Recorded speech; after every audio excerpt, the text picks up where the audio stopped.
outside.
Welcome to Kirks Grocery. We're excited to have everybody here out in Facebook land and maybe later on out in YouTube land. Today we are lucky enough to interview the artist Leah Tinari using very high-tech means. Say hi to Leah, everybody. Hello. Hi. And we're going to do a walkthrough of the gallery like we often do when we're all walking around in the space, but we're going to use this fun new high-tech means to do it with Leah in New York and us here in Billings. And Leah's work is up at Kirks Grocery right now in the Fireplace Gallery. And we're going to walk through and just get a real sense of who Leah is as an artist and what these pieces are about. Are you all set, Leah? Oh, yeah. I think I lost you for a second, but we're good. Oh, you were frozen, but now you're back. And did you want to say hi to everybody or shout out to anybody in particular? You know, just hello to everyone. Thanks for tuning in. Okay. All right, well, let's take a look at this first piece. And we're going to get in a spot where all three of us are on the camera, two of us in the art. Great, okay. So, Leah, I love these gouache paintings on Arches paper that you have up at Kirks right now. For anybody who's watching who's not familiar with gouache, I know as an art educator, a lot of people say to me exactly what is gouache. Would you tell us what it is and why it appeals to you? Yeah, so gouache is basically, it's very similar, it handles very similar to watercolor. So it's like watercolor pigment, but there's chalk added. So it's more opaque, but you can still like use watercolor techniques where the light is showing through. And I'm crazy for it. It looks very velvety. The colors are really vibrant. I really like the way it handles. And I feel like I can work pretty rapidly. So for me, that's great because I'm always about like instant gratification. I'm a little bit impatient as a painter. So yeah, gouache is fantastic. And when did you discover it, or how did you discover that medium? You know, when I went to the Rhode Island School of Design, and my freshman year, we had this like pretty intense like foundation classes, and one of them was like a color theory class, and everything we did was in gouache, and it was a lot of just painting different hues and shades and tints and learning about color, and I kind of hated the class, I have to say, but that's where I was introduced to gouache. I hadn't heard of it before, so yeah. And so the piece that we're looking at right now, I think Shane told me that all the pieces we're going to see have been done since the COVID-19 era began. Is that right? Yeah, that's correct. Mm-hmm. And so, oh, I'm sorry. Were you still talking? Sorry. No, go ahead. And so to me, this looks like a very intimate interior. What's happening in this piece? Yeah, so this body of work, I'm in New York, or my studio's in New York here in the East Village. We had decided to leave the city when we knew that like the schools were closing, and so my son was in 7th grade, and we were realizing that we should get out because we had a small apartment and everything was shutting down. So we went up to a friend's house. He so generously invited us up to sort of quarantine up there for however long. We basically packed like we were leaving for 2 weeks, and we spent over 2 months. And it was me and my husband, my son, and we went up with another dad and his 2 boys, and we went to his father's house in Worthington, Massachusetts. And this painting, this gouache painting, is of this kind of green room, like on the side of the house. It's like a lot of glass, and there's a lot of plants in it, and that is where I set up like my painting studio. And so just to sort of stay sane, I was there with 7 boys and a dog, a male dog, and so I just sort of was like trying to deal with like the remote schooling and just sort of I really keep myself sane, and I just started making pretty much a painting a day. And this was one of the pieces, and I love that room because there's so much light flooding in, and I work in a basement space in Manhattan, so this was like so dreamy for me.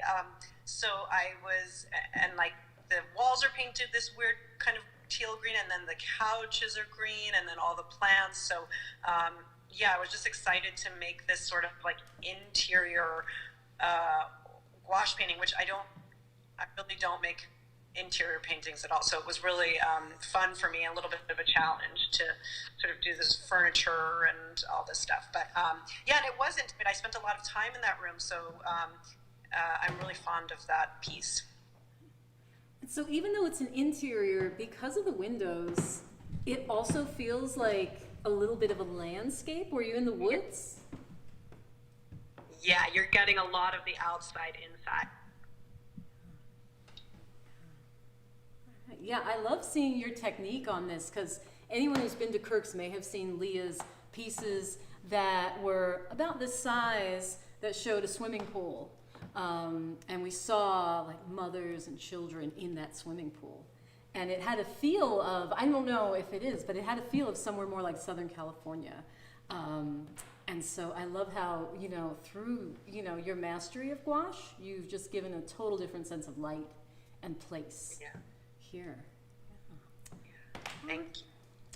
Well, let's go on a ride here. Let's see how smooth we can make this, everybody. Follow me. Follow along. First, I'm going to show Leah where we are next. And here is the next piece, Leah. And then let's get you back out there in front of the camera. And this one appealed to me right away when we first saw these images. Leah sent them in the mail, and Shane and I opened them up, and we're so excited to see these pieces. So I feel like this is mostly green and blue as well, but completely different in the energy. Would you tell us a little bit about this one? Yeah, so that painting I did, actually we had returned back from Western Mass, and friends of ours have a farm, a place up in Stamford, Connecticut, about an hour north of the city, and we, again, were so lucky to, they were sort of part of our pod, and old friends of mine from childhood, and we were spending a lot of time up there this summer during COVID, and they have this beautiful swimming pool, and I've always, for as long as I can remember, loved to paint water, so I photograph the pool a lot because it's just sort of one of these pools that's surrounded by green, and it's it almost feels like a pond, a little bit, and then it had this funny kind of kitschy plastic kids toy, like floaty. But this whole series is like void of people, like it's like empty spaces basically, and so I liked this because it kind of it like hinted that there were people, like the existence of humans because of the floaty toy, but there's no figurative aspect to it. There's no people in the painting, and it's funny because this whole body of work, I've always been a portrait painter, and I've painted like my life and the people in my life, and like very celebratory like parties, and celebrations with my friends in New York and family, and so for years that's what I was painting. That was my subject matter and the narrative, and then this whole year, right before COVID started, I started a body of work in February that was these big gouache paintings that were empty spaces. It was very, very strange. The first one I did was like the beginning of February, and then COVID hit, and then all I was seeing was empty spaces, and I was like spending a lot of time and just with very minimal people, and nobody was around and out, so it was very weird to start that series pre-COVID. But so yeah, that's the background of the swimming pool piece, and of course I'm always, anytime you can paint or let the light in from the paper, like reflected light, and water will do that so well. So really, I really, really enjoy painting water. Is there certain moments when you remember falling in love with painting water, or did you also draw water as a child? Like, do you know where that comes from? No, I think I've always loved the sea and like the ocean and travel. So to me, like water, submerging in water, and I'm a Cancer sign, I'm a crab. Like, I don't know, water has always appealed to me, and I feel like it always feels like freedom. Like, there's something about, the being able to see the horizon, like the ocean, or the sea, the water. I guess maybe it felt like, vacation, or I don't know. So I was always really drawn to it. And then once I became good at painting, I loved it because I'm a realistic painter, but there's so much abstraction. When you're painting water, you're really just painting color and light and sort of shape and form. So that's like a real treat. And then as I got older and I was taking my own vacations, I was buying these like throwaway, those like underwater cameras that you get at like CBS or whatever. I remember those, yeah.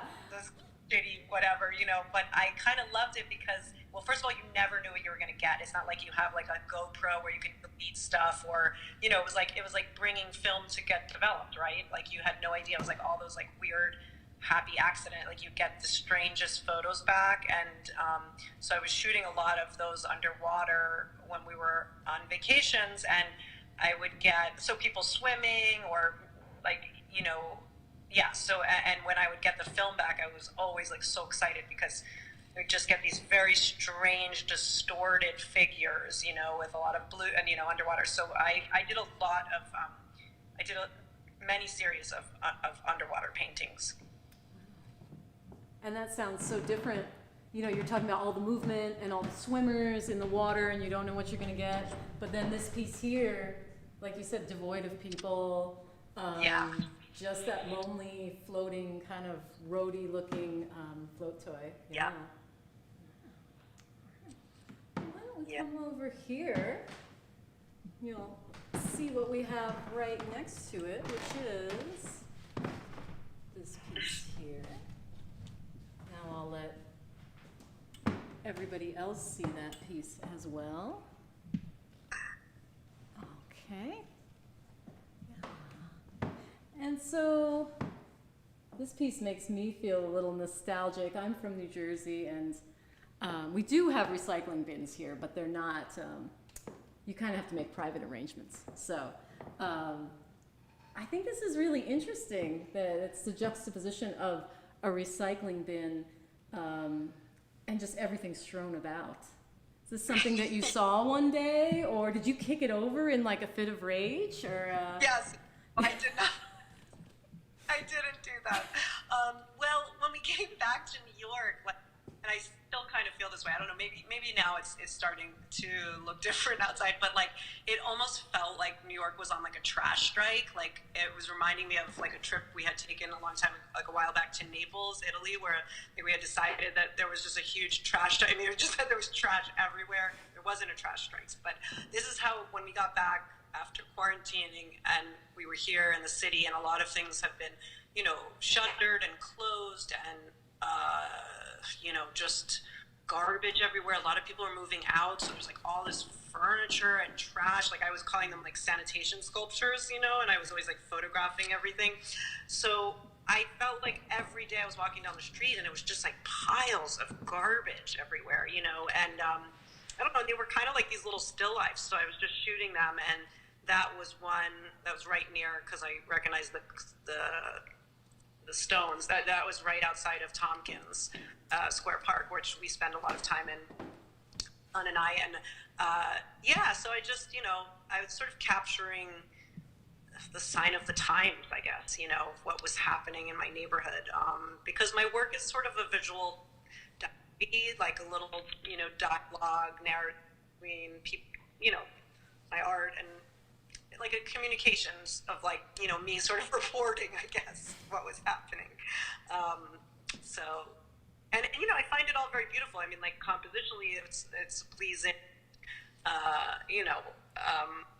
but yes, it is a still life of just, trash kind of strewn about.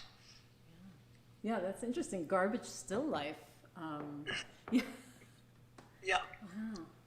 And yeah, I feel like these stages, we were in this beautiful green room where you could work, and then just the very lonely swimming space, and then back into the city and garbage still lives. Yeah, and I'm from New Jersey, so friends in New York would tell me the same surreal stories of what it would be like there at this time. Yeah. Yeah. Yeah, it was a hot mess here for a bit. It's just feeling a bit more cleaned up, I guess. Well, let's see if we can get in this corner, which might be a little tricky, but we're just going to go for it. I'm going to show you our friend here. Now I can't see. Oh, there we go. So now you're seeing it. And now we'll come back out. Let me see. I might step back a little bit. Can we see everything? Yeah. Oh, we're about to. And so, did you break into a theater and go in the prop room? Is this your own home? What's happening here? Yeah, no, actually, both of those they're kind of facing each other, like the L-shaped wall. Both of those pieces there are actually, you were talking about New Jersey. My mom and some of my siblings live in northern New Jersey, and my mom is a chef and has a restaurant there. And after we came back from, after sort of things were settling down, when we were back in the city, we went to Jersey to visit my mom and my sister, and there's a place there called Granny's Attic, which is a vintage, like as a thrift, like I think they do like, what is that called when like homes are, like estate sales, and they basically buy like entire, a whole house full of stuff. So it's just this huge warehouse building in this very small town. It's quite strange actually that it's there. It's like in the back of a parking lot, but it wasn't, and so I went in there one day and just photographed sort of little nooks and corners and because it's just like packed with stuff, like piled up, and I think I was the only person in the place, and it feels like it's like almost like the size of a football field. So yeah, I just was taking some photos of all these things kind of stacked up together, and kind of felt like junk, and some of it junk, some of it maybe, treasure. I don't know, but yeah, again, like also made for interesting kind of event and still life. So yeah, so I did I those two pieces there are based on Granny's Attic.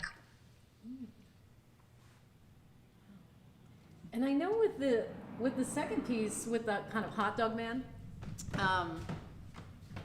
because as you said, you paint realistically, I assume that it was painted from life. What is that? What is that? Is that like a weird sculpture? Is it like from a sign? I mean, do you know what it is? No, that was actually outside of the place, because it was huge. It was like, and it's like a hot dog laying down, and it's putting mustard or ketchup on itself. Yeah. For like an advertise, like a sculpture, whatever, outside of a, maybe a hot dog restaurant or stand or something. I don't know, but I just was like, this thing is so weird. What's happening? And just the idea that like the hot dog is dressing itself to like be eaten, like, it just feels, the whole thing is also sad. I know, and it has like a mustard eyebrow and it has a ketchup eyebrow, which I haven't noticed until just now, and it's very disconcerting. Yeah, it's preparing for its own demise. Yeah. Yeah, it's weird. Yeah, I just was like, oh, this is like such a strange scene. Yeah, and also while restaurants were closed, right? I mean, is that when restaurants were shut down too? Yes, restaurants were shut down for so long. My mom's restaurant was closed for a very long time. Yeah. And I assume the hot dog vendors, are they still going from New York? That was just sitting outside of this place. Like someone had, the guy who owned the Granny's Attic thought someone else would want to buy it. I don't know. He must have picked it up off of the closed restaurant, hot dog place. It's a little bit like a post-apocalyptic journey, except it wasn't a total apocalypse, right? So that's good news. Well, we were thinking at this point, Shane would come out because he wanted to talk to you a little bit about how he discovered your work and that excitement that he had. So I'm probably going to go, here, let's do this. Switch like this. Well, we don't need to both be on there, but. Oh, I'm over here. I'm looking at her. I haven't done this yet. Where's this live? Do I talk to her? Talk to Stan. I talked to Stan. Hey, Leah. I haven't done it. Oh, raise it up. We got to raise it up. There we go. Eye level. Good to see you. Thanks for being here. My fun. So, Leah's really cool because as a gallerist or an artist, I first saw her work when I was in Los Angeles house sitting at a wonderful house, and they had like 5 paintings of hers, and like she had mentioned earlier, they were all, what I loved about your work was it was full of people. And the people are always partying and eating and dancing and dining. And this particular work, it was 2 women catching a buzz, and she's wearing a Dead Moon shirt, and there's like a melting ice cube, and it's like the moment when you and your friend have like the perfect buzz, and you're not too drunk, but you're like great, and you're laughing, and I feel that painting captures that moment right before you're too drunk perfectly. I don't know if that's what you see. And they're just having so much fun, and all the paintings in that house are just, I think they're maybe some from your Masquerade series, or at least some sort of party series. And I just loved them. I started following you on Instagram or Facebook or whatever. And then I reached out to her once I opened Kirks Grocery. I sent some emails to some artists all around the world, actually, and 2 got back to me, and both of them were from New York City. And both New York City artists got. We're hustlers over here. And they both just sent us out in Billings, Montana, a couple pieces of work, and I'm happy to say we sold both pieces of yours that you sold out here. And then also this guy Winston Sang, who does like some street posters art out there now. I don't know. So that's how I came to it. So when I opened the box and I saw all these artworks without people in them, I felt one way, to be honest, a little let down because I was so excited, but in another way, so ecstatic to have such a unique batch of paintings of Leah Tinari's. You know, they're like super special because, I mean, at least for the 5 or 6 years I've watched your work, there's really hasn't been anything like them. So I really love that about them. And obviously we have some people in Billings here who really like them. They've come out and bought a couple. The people that were like, damn, we missed out on the last one. We're going to get these ones, you know. So I was happy to fulfill their dreams as well. Yeah. So that's kind of how I met. You had the back of my head, I guess. I was just talking. I've never really talked to Leah once. A couple years ago, we talked on a FaceTime call.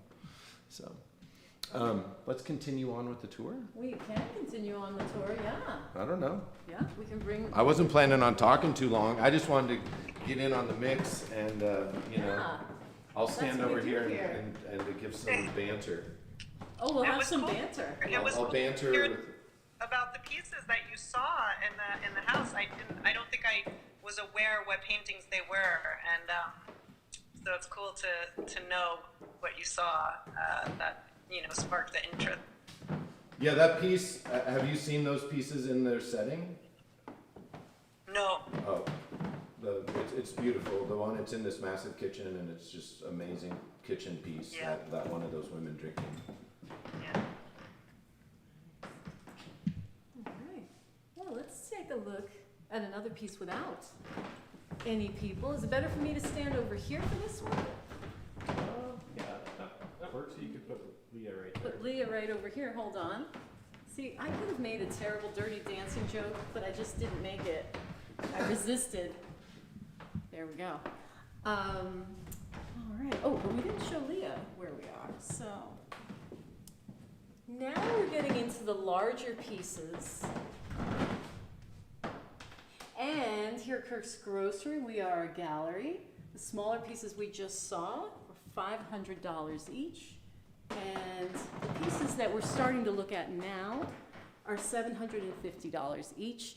If you joined us a little bit late, they are all gouache on Arches paper. And they are all framed pieces. Although these larger pieces have a really nice mat and frame, I think. All right, so we were talking about these pieces without people, and then Shane just came in and talked about how, you know, and Leah, you also talked about how you were just capturing, you know, the people you knew or life happening and that excitement. And now we have what appears to be an abandoned 18-wheeler kind of truck out in the middle of nowhere. So, was this early on in your, in this series, in this theme of Pieces Without People, or later? Yeah, the truck was on the side of the road. So this was from Western Massachusetts. So this was the beginning of COVID and every morning I would go for like walk or a run to this like landing strip, which was like an old landing strip with small planes, and it was sort of my like, I just would have to get out of the house and get away from all the men and the boys and the noise.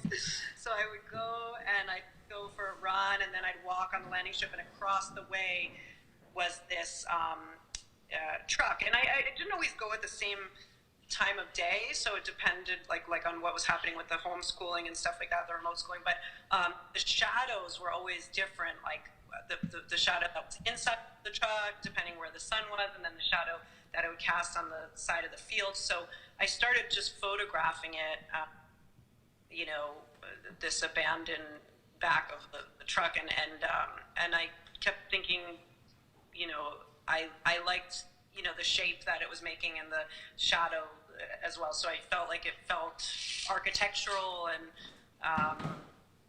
you know, the structure of it. Anyway, so I made a painting, and yeah, it was, you know, this body of work, as Shane was saying, is like a real departure for me with the No People, and I was just starting to really focus on light and sort of shape and form, and that's why I'm really sort of proud of this body of, and it sort of pushed me, you know, it kind of challenged me in new ways, and it's quieter, it feels a little bleak, you know, and also it was very much indicative of like what was happening, you know, and like how I was feeling, and like what was going on in the world, and like kind of really lonely time, you know, and a strange time, and I feel like the work reflects that, and it was, you know, sort of a necessary you know, exploration and departure. And like, to be totally honest, like I've been doing a few commission paintings, as I always do, for clients, of portraits of, you know, their kids or family, whatever it is, but like I'm totally not interested right now in making portraits. So so this book for me, yeah. And I feel like, you know, the way that you paint the water, you know, I see a direct connection with the way you're painting the light. Yeah. Especially all the strange angles inside of the truck, you know, little glints of light off on the side of the composition where there's just a tiny strip there.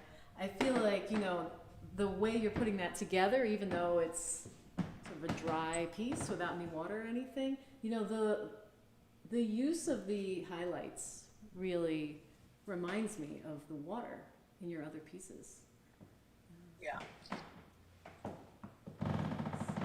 And all these pieces are untitled, right? I believe they Or are did we not get untitled, the yes. titled sheet? That would be bad if we didn't get the title. But I thought are these pieces all untitled? Yeah, I think the title of the show was Filling the Void, and I kind of felt like it was, I don't know, I felt like that said enough. Yeah. It was like, it was kind of, yeah, I felt like that was like the title for all of it. And filling the void doesn't really invite adding a lot more words in there to describe that void. Yeah. And so these larger pieces, I'll try to show you sort of how we've got them on the wall. Are these all scenes of Western Massachusetts? Yeah, and this is all this landing strip. You can see the second one there, where it is actually just like, looks like a kind of road. That was that's actual, like where the planes used to land. But yes, the concrete, the turned up chair, like, and actually the barn on the left, like it was snowing, because it's, you know, we're like 4 hours north, so like in April, yeah, we're there in April. it was like snowing and it was cold, and we were, at one point I realized I hadn't seen anyone else but the people, the crew I was living with, the seven of us. I hadn't like even left the house, the house and then going to the landing strip. That was all I had done for like over 3 weeks or something, like that kind of thing. Like it was getting real weird. But so I basically had the landscape that every day I would go out and take these photos and be like, okay, what can I, I was, like the concrete blocks and how the light was, hitting them. And they were, again, like I really like I was focusing a lot on like shape and form and light, and that was kind of informing the work and the photographs I was taking, and then those I was making, the paintings from the photos. But it was always a fun, weird, sort of quiet exploration, which also, again, totally different for me, and focusing more on like my environment, the landscape, rather than the sort of stuff in it. It was like kind of the emptiness and all that, and it was quite enjoyable. Even though I think I was going through like emotionally a weird time, it was, painting was kind of saving me and making me feel like less crazy. I think everyone was having such a hard time at that point, like uncertainty, and it felt like the apocalypse. Like I was like, oh my gosh, it was just strange time. Were you the only artist in your group of 7?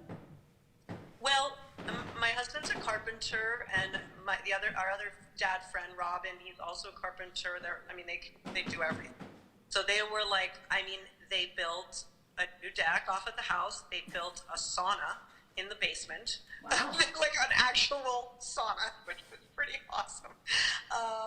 They were making like a fort for the kids, like outside. There was a lot of projects happening, and then there was a whole wood shop in the basement. Robin's dad is a ceramicist, so there was a kiln, and the kids were making stuff. They were making swords and, picture frame. We were just like cooking and making things, and so everybody was pretty busy, trying to keep busy. And I noticed on Instagram, so, you said you're making these pieces. There's the absence of figures, the absence of people and that energy between people, and that you're not feeling portraiture at the time. But then a lot of your work on Facebook now has to do with like an image where you've painted your own hand and put it over your mouth like a bandana, and painted right on your body. How does that align with this narrative we're hearing of when you were isolated in the void? Well, kind of transformed so I got COVID, and I had to isolate and I was sick, and I had to isolate for 14 days by myself in the city. I went to an empty apartment. A friend of ours was away, and it was a really weird time for me. It was really, I don't know, I just, gave me a lot of time to think and to write and to, and I physically wasn't feeling well at all, and it was scary. It was something, something sort of changed, or I don't know.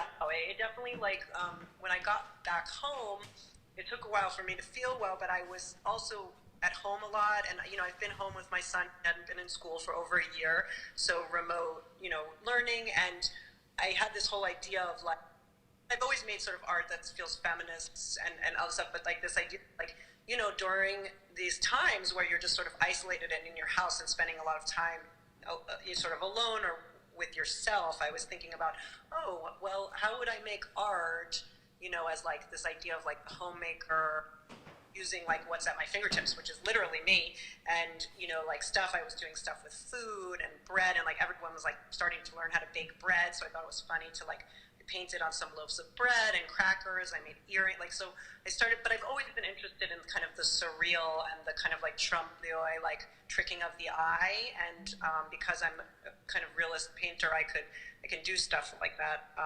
I also figured out during COVID that I can paint really well with both hands, so I'm able to paint on right arm with my left hand and my right hand with my left hand, so I was able to do some really cool work, and so it's kind of like, I I think with COVID, it made me realize like what, you know, no time like the present. And if there's work that I've been interested in making and I haven't tried, like, you know, nervous or self-conscious about it, it was like, well, now's the time, you know, and like, and also like after being sick and like, I was like, you never know what's going to happen. Like, I just have to like do this and feel confident about it. And yeah, so I was kind of like using what was at my fingertips and also really challenging me to think differently. And I'm photographing a lot more. I mean, it makes sense. My work has always been based on photos that I take. So I think I'm always thinking about the composition when I'm taking photos. So the new work, which on Instagram is mostly, it's a lot of photography, a lot of video art, and a lot of this sort of kind of trickery, like surrealist, feminist work that I'm feeling really proud of, and really proud of the direction it's going. And has your work always had a strong feminist theme, or is that coming out more now than before?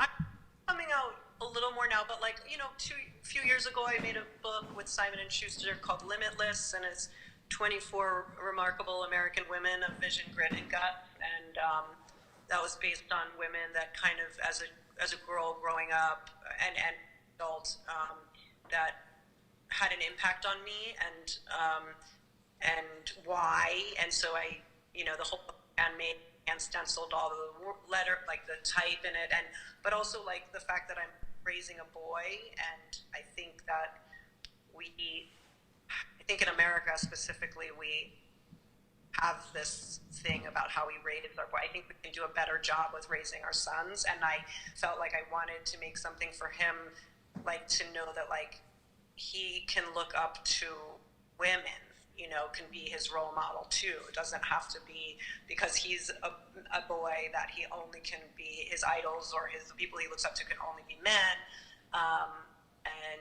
And also this body of work that I'm making now, using my body and the figure, that I really feel like there's like this stigma and around the female body and the shame, even though like, you know, you go into museums and you see, you know, we travel with Mars a lot. So I was trying to, you know, I don't want him to feel that any of it's like shameful or wrong, and that women can be proud and confident and feel connected and not shame body and all of those kinds of things. So yeah, I think I've always been interested in that narrative and how I can be a part of it in a positive way. Yeah, and do it in an interesting kind of fun, like makes you think kind of way. Yeah. Yeah, that's interesting. I never thought about that before. You know, as a girl, depending on your age, a lot of times you have female role models, but the majority of the quote-unquote role models from the dominant society are men, right? But then you often see boys and their role models, and I think there's an encouragement in our society, are men often. Yeah, so that's interesting. I mean, maybe their own mother, someone in their own family, but like you have this book and it's just about women who are role models, you know, more globally. Yeah, and it's not a book written for girls to see more female role models. It's inspired by your son, so that he can see more female role models. Yeah, I love that lens, that perspective. Yeah, thanks. Yeah. So for these pieces here, these are our final four. I know we spoke about the cinder blocks, and we have a piece of furniture here, so I'm going to come over just a little bit. The cinder blocks a bit, this landing strip. We didn't really talk about this third piece too much. Let's see. Because of this piece of furniture, it's a little more. There we go.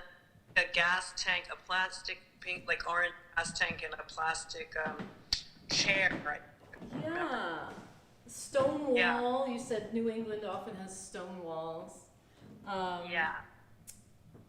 And is that more of the landing strip or another special spot you found?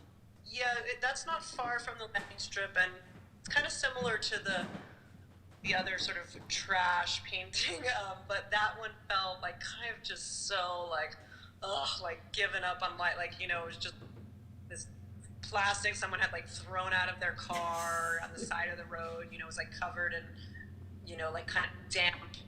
It was a damp morning. I remember it was like covered in all these damp leaves, but the colors. It was a gray day, so anytime like there's that grayish background, I feel like all the colors are super vibrant. Everywhere else, like after it rains, like that kind of thing.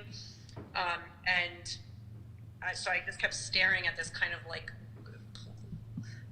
kind of like a seafoam green plastic chair, and the bright orange gas tin can, and I don't know, I thought it was kind of like weirdly beautiful, even though it was like garbage, but yeah, and I think it was just again like confirming. I was just like, oh, this is so depressing. I'm never going back to New York City. I went up there with 4 like uni suits. I paint in like kind of like old vintage like men's like work like like something you'd wear to like fix your car like kind of thing, and I realized like I hadn't like I was wearing the same shoe, so I had like 4 outfits that I kept rotating, and I was just feeling like just really down in the dumps. So I felt like that painting was kind of just like, I don't know, just set it all for me.